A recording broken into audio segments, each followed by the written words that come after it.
episode 139, weighing in with Travis Hartman. I am B Money, the producer. That over there is the talent Weekend Trav. Breaking news, Weekend Trav. We have a retirement in the boxing profession.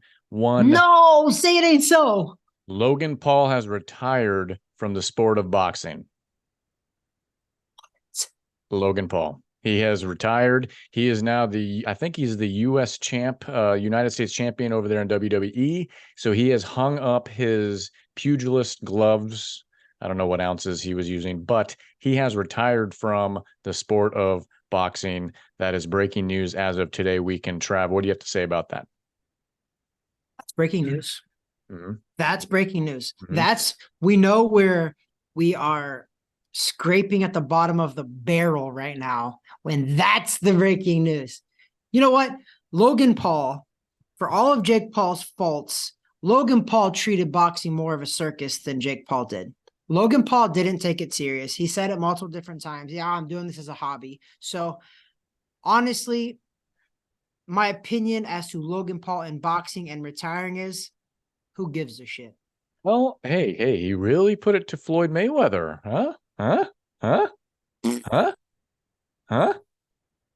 Logan Paul retires from boxing. Hear it and weep, guys and gals listening to us here on episode 139 of the podcast. And if you have yet to subscribe, please do so below, because you're going to get inundated with breaking news, information like that from now on. That's very pertinent to your boxing sports news needs. Subscribe below, give us a thumb up, give us a like. I almost called the episode right there, Weekend Trav, because I got to go. I feel like I have to go shed some tears over this news. But this drops on Wednesday, as they usually do, Weekend Trav. We're recording this on Tuesday. I'm not going to go through the whole spiel, but it's important for people to hear this, because Thursday, it's kind of weird. Thursday, there is a big fight, or at least a big fighter fighting on Thursday. So why don't you give us a little bit of a detail on that one here Thursday? I think you said it's on ESPN Plus. Are you putting me on the spot? Like, I don't know who he's fighting. I mean, Shakur Stevenson is fighting somebody. I don't know if he knows who he's fighting. For the WBC lightweights. Edwin De Los Santos. I think the guy called him Shakur Twitterson or something like that, because all he does is get on Twitter and tweet guys, and nothing ever transpires amongst these cats. So Thursday, Weekend Travel. Thursday? This guy better be careful, because out of all the Twitter fingers, Shakur Stevenson can fight. So this guy better be careful. But yeah, it's on a Thursday. So maybe boxing's trying to tap into so many new networks right now and so many new avenues that it's kind of fun that they're trying a Thursday. We'll see if it takes off. But I believe it's just ESPN regular. And I'll double check it. I know that, we're supposed to be experts over here with weighing in with Travis Hartman, but sometimes we get things wrong. But I believe it's just ESPN regular. So that's kind of cool on a Thursday. That could be kind of cool. So weird. So I'm looking at the calendar here, Weekend Trav. So Thursday, they're going head to head. Maybe not direct head to head, because I don't know what time this thing starts, but head to head with the Ravens and the Bengals on Thursday Night Football, which is actually a pretty good game. They're over on Amazon Prime. So Amazon Prime versus ESPN. Shakur Stevenson taking on God knows who, and then going against NFL. So I'd imagine Weekend Trav, the ratings for this one aren't going to be very good. I mean, what are you doing? We know that when a sports organization literally owns a day, now they actually own multiple days. I'm talking about the NFL. They own Sunday. Sunday is the NFL's. Nobody's competing on Sundays. Now, the NFL also has Monday nights. Then they have Thursday nights. So you don't want to compete with the NFL, because the NFL does very good numbers.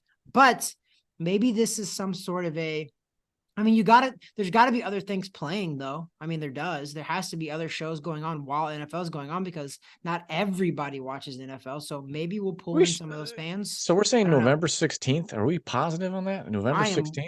100% positive on that one. It is a Thursday. I got to look this thing up. Edwin De Los Santos. Is that who he's fighting? Yeah. I mean, that's what they're saying. I mean, I don't know if it's true. But I mean, to be fair, Navarrete, it's very exciting. He's on the card, He's an exciting fighter. He puts on good shows. Really? It's a Thursday? A Thursday? Yeah. We're talking practice? Practice? Not a game. What are we talking about? Practice? I think maybe whoever was booking this thing, they're like, oh, yeah, man, we got to get this in. We got to get, let's go right before Thanksgiving. Great. Okay, you gave it. Okay. November 16th. That sounds like a great date. And then they looked at the calendar a month ahead of time. They're like, what the heck? This is Thursday, not Saturday. Well, Thursday. It is Bob Arum, B Money, and Bob Arum is a Uh, little bit older. He mm, could have made a mistake. He yeah, could I have think. thought it was the 18th, and I they mean, went you to know, 16th. like when you're drawing like right in the 16th, and I mean, you could almost make it the 18th, right? I think there was the mistake there because this is at T-Mobile Arena, and hey, they're probably like, sweet, let's book some show here on a Thursday night and compete head to head with I don't know, Celine Dion or whoever is performing there in Vegas. Well, But they mm, think Shakur Stevenson is supposed to be one of the next comings. I mean, he's like a Javante Davis. He's around that weight class. no He's a one's little watching smaller, this. but No one's watching this. No ooh, one's I watching this. mean, 10:30 at night on a Thursday. No one's watching this weekend, Trav. maybe It's going to get less views than Fury and Ngannou. did they actually officially release those I don't numbers? know, but last I saw was what you posted, the 75,000. Is that Oh, true? it was 69 or 67,000. I don't believe that though. Jeez, that's so I low. find that hard to believe. But whoa, they're charging $70 a pop for that sucker. So who knows? Who knows? I know, but you know how many I have a bunch of MMA friends that were like, Ngannou's gonna beat him, Trap, and Ngannou put up a better fight than he should have. But like, I think a lot of MMA guys tuned into that. So I would be curious if it was 67,000. That's the real number. I I don't don't know. think a lot of the traditional sports bars and places were holding that though, because it was during the day, first of all, and it's just a weird time. It was going No, against, it happened. No, it happened at about 8 or 9 o'clock our yeah, but time.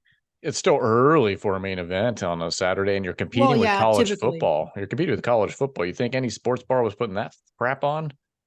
I No. mean, I don't know, but I could tell you 67, that 69 degrees. Well, that's I going to want to get know more how many. views. I want to know how many illegal streams were there too, because that's Probably we're gone. We're a past the days of gajillion. we're past the days of a million buys. We really are because of the illegal streams. That's a true thing that really does happen, Yeah. and we Yeah. are past those pay per views. So they got to figure that out. Maybe we go back to closed circuit boxing match. They used to do it back in the day. My dad said he used to have to Like go click, click. to like a movie theater Yeah. to watch it there Why because not? they closed caption. That was the pay per view. Then you couldn't watch it in your house. You had to go to a pay per view place like a movie theater that bought it. I'll So give you maybe we go this. back to that. So let's go back to the fight. It's Thursday night. It's on ESPN Plus. We're assuming walkout's probably 10:30 for the main event. I think prelims start around 5:30. It's in Las Vegas. We got Shakur Stevenson, who's 20-0. He's taking on Edwin De Los Santos, who's 16-1. And you could see my eyeballs moving on the screen, folks, because I'm literally reading the details right now because I have no idea who this guy is. Um, but he has 14 knockouts, this Edwin De Los Santos. 5'8". He has a longer reach. They're both southpaws. That's what makes this a little bit more intriguing weekend, Trav. I don't know how many Ooh, southpaws B money's back Stevenson's in. fought. B money's back Um, in. as a southpaw myself, from a striking standpoint, it's a tricky challenge, right? As for us as we fight someone else with our own stance. Yeah, It's weird. it is. It's weird. Because you're not Um, used to it. Yeah. correct. So I wonder how that's going to play out. This might be just kind of a sleepy. Ooh, oops! I thought that was supposed to be the next coming, this Shakur Stevenson, and you never know. Maybe it falls flat. Maybe it goes to decision just because it's not exciting. It's not anybody that we wanted to see. I don't know. We can try, but for your boxing calendar, folks at home, if you want to watch some stuff, I'm sure there's going to be stuff this weekend, which smaller cards. But Thursday, you start Thursday this week. Yeah. Thursday boxing. Okay. There is a card to zone on November 18th. Diego Pacheco. Remember that name because he's a pretty solid super middleweight. That division's kind of watered down right now because it has not watered down, but it has Canelo and that's it. So nobody really talks about it too much. But Diego Pacheco is a very quality guy. He's an up and comer. It matters because super middleweights are 168, but also November 25th on pay-per-view, David Benavidez is fighting Demetrius Andrade for the WBC interim super middleweight title, which will put them in line to fight Canelo. So remember the name that I said, Diego Pacheco on November 18th on DAZN this weekend. It's worth a shot. And then November 25th, we have the rematch of Chantel Cameron versus Katie Taylor, I was just looking that up.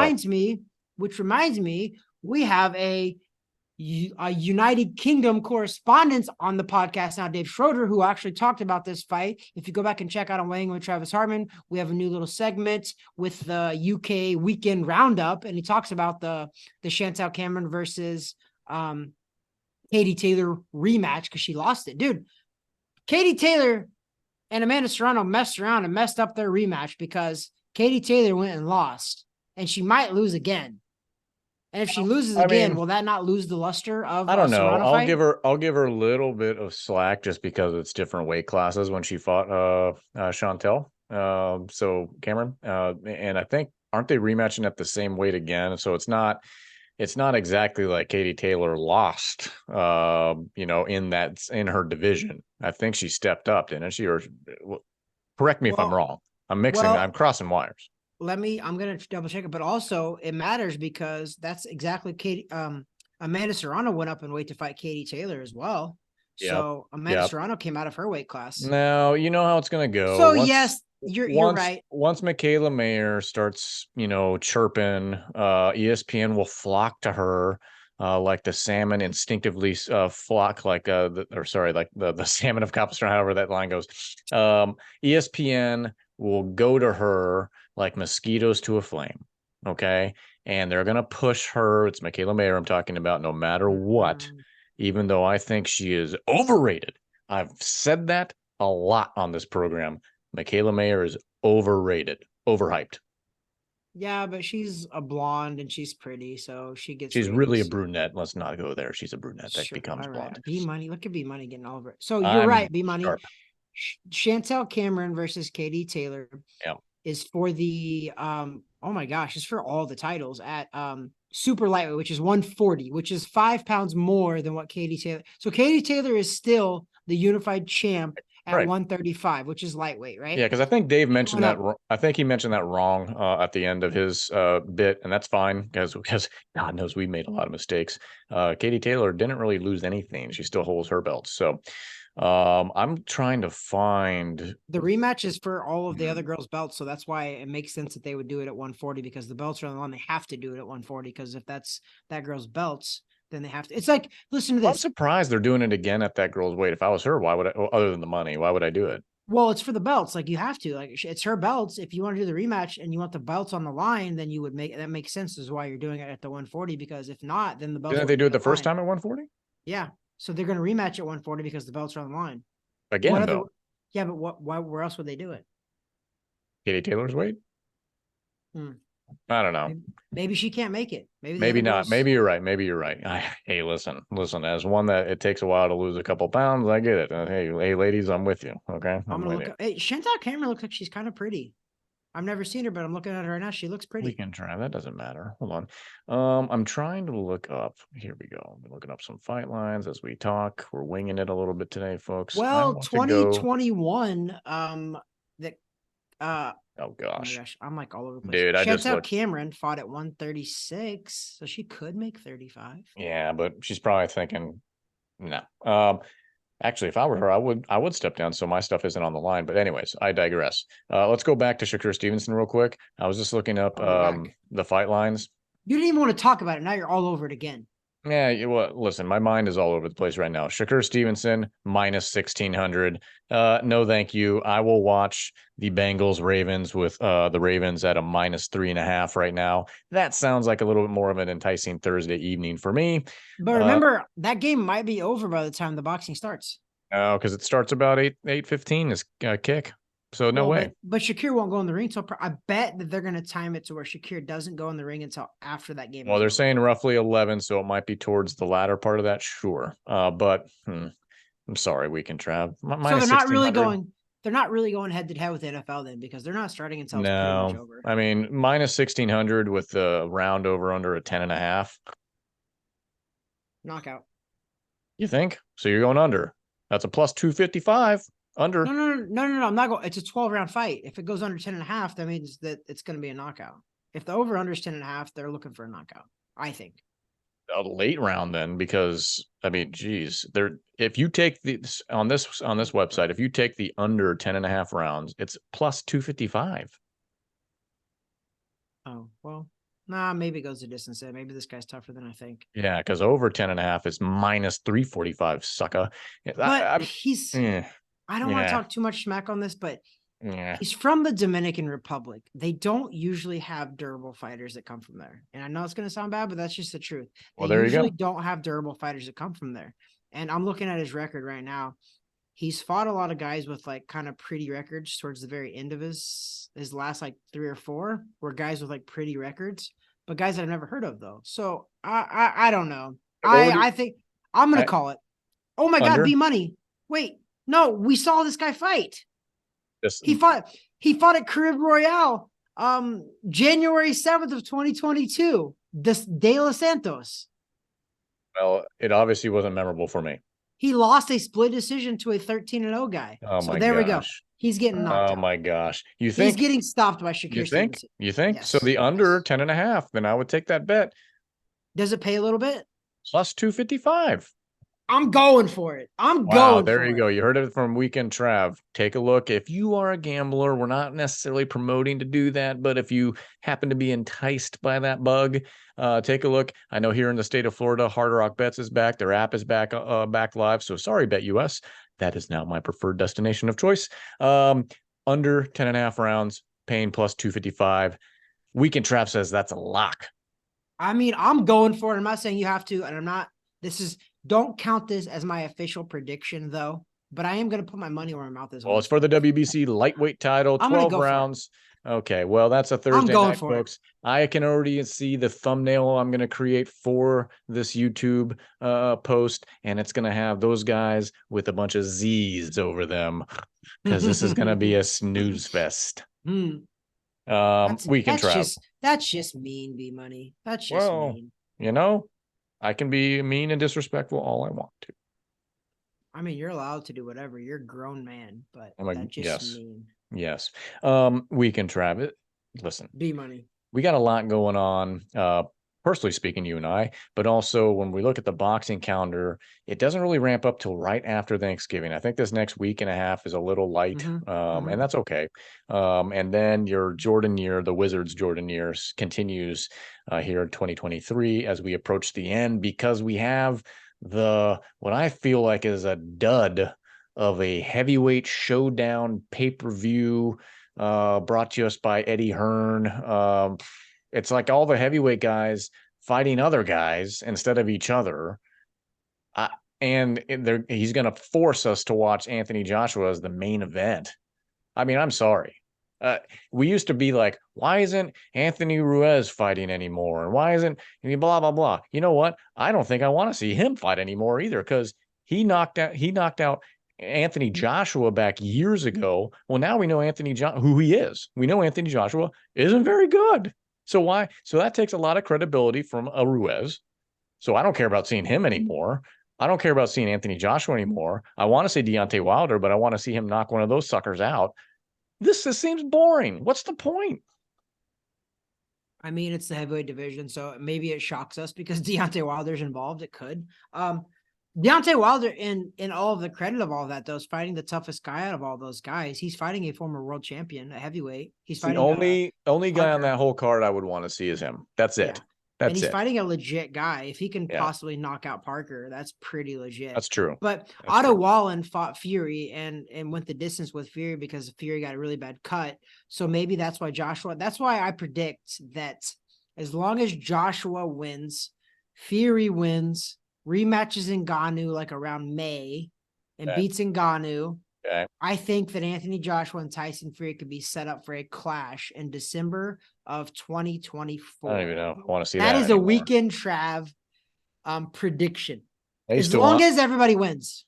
I used to want to see this, and I used to dub it as like the King of England match. It is, because it's like King Charles of England. It's like, no one cares about this. No one cares about that guy.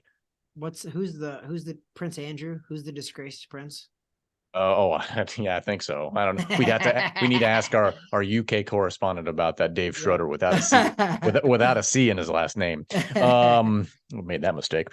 Weekend Trav. We have plenty of time to talk about that because that's towards the end of December, anyways. But that was obviously just announced. We wanted to. It's not as big as the headline of this podcast, which was Logan Paul retires from boxing.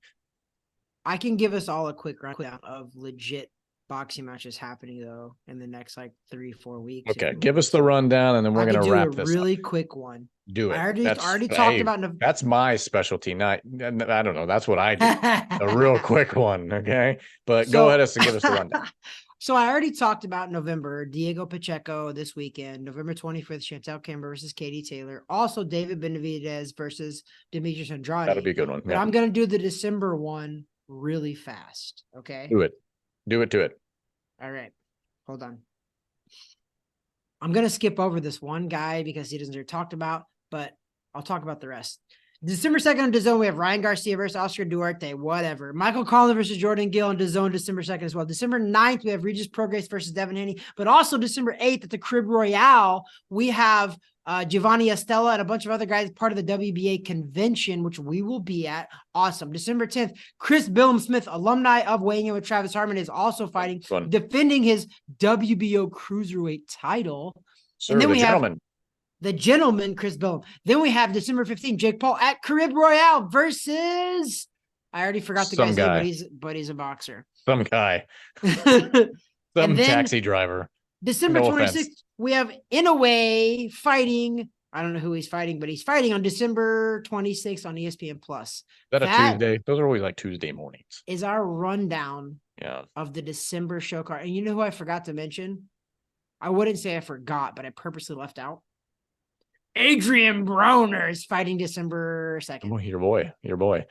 Maybe. I mean, who knows? That's very true. Subject to change. Yes. All of these folks, whenever we mention these, especially in advance, always subject to change. You never know what happens. You get an injury, you get this or that, you get somebody just being a flake. And usually that's Broner's case. But well, we can try. He had an injury to his nose. I'm kidding. He's not me. So we can try. That's episode 139. You got any final words for the folks at home? I really resent B Money calling my Jordan year the Washington Wizards, because I'm gonna break it down for B Money come our year-end wrap-up episode, and I'm gonna break down in detail the reason why and the fights that actually did happen, and everybody's going to be like, wow, Trav, that was the GOAT year for boxing. And by the GOAT, I'm talking about Michael Jordan, not LeBron James. Sorry. Yeah. Well, that brings up something, and this will be my final thoughts here. Here we go. Let's get it. Because that term GOAT, greatest of all time, is what it stands for, folks. It's not just an animal. It's not just labeling somebody the GOAT, and it's just somebody that's good at what they do. No. It's an acronym for greatest of all time. Weekend Trav, I got to call you out for this, because you put it Andy Ruiz post, and you called him the GOAT. And I'm thinking, what a misuse of this term, an overuse. And I think our generation, not our generation, the generation below us, uses the GOAT term way too easily, way too much. It's meant to be the greatest of all time. Boxing is a little tougher to do just because there's a lot of different weight classes, but you are right. Basketball, ask anybody that's played, especially guys that have played against both of them, because there are some athletes out there that have played against both of them. They were in the league long enough to do so. Michael Jordan is the greatest of all time. Greatest of all time, bar none. When did he sit out for rest games? When did he flop? First of all, is there anywhere on video evidence of Michael Jordan flopping? How many defensive players of the years has LeBron ever won? Probably zero. There you go. But my point is, you can just take it to the one thing I mentioned. There's no video footage of him fake flop. He's doing a flop. That's a nightly occurrence for when LeBron plays. That's a nightly occurrence. That alone should tell you a little bit about the character of not him as a person, because I've heard nothing but great things. But when it comes to court presence, come on, give me a break. Yeah, he puts the stats up. Yes, his figure. I mean, he's a massive dude, super athlete. I get it. Yeah. Michael Jordan's a GOAT. There's no argument that is going to prove me wrong on that. Based purely only on my flop comment. Find the video footage somewhere below. If you found it, comment it below. Show me the record of Michael Jordan flopping. That's a man playing basketball with man stats and man championships. Give it to me. So GOAT, Weekend Trav, don't misuse that term ever again. You are 40 damn years old. You don't do that. Can I explain myself before? I know we did final thoughts, but can I explain myself on that one? Sure. Andy Ruiz liked and viewed that post. So I was trying to invite him in. I was trying to market. Is that good? But I think, listen, you are correct. I misused that word. I used that word too liberally, and I'm not liberal, but I was very liberal using that word. And I should not have used it in that context. And I think even Andy Ruiz was probably like, I'm going to like this, but this kid doesn't know what he's talking about. I didn't mean it, Andy Ruiz. I should have never used that because B Money is correct, and he called me out on it, which is fair play. I appreciate the call out. You're had every right listen, great. You are a former champ for a short period of time who beat a guy who probably should never hold straps again in his life because he's not that good. And that's one Anthony Joshua. I stick by my comments. Someone prove me wrong below in the comments. Thank you for watching episode 139 of Weighing In with Travis Hartman. Subscribe below. Hit the thumb up button for liking our content. Hit the bell icon if you'd like to be notified each time we drop something new, such as the UK Weekend Roundup or any sort of hot take on what's going on in the boxing world from the talent over there, Weekend Trav. Thanks, B-Money, a.k.a. producer, a.k.a. the man, the myth, the legend, and I can't tell about his hair today. I would say his hair was very beautiful, but he's got very long still. So... Oh my gosh, I forgot to record. No, you didn't, because I got to record. I'm just kidding. It recorded. Okay. That's it. Episode 139 in the books. I guess we'll see each other sometime soon. Peace, love, and happiness. God bless.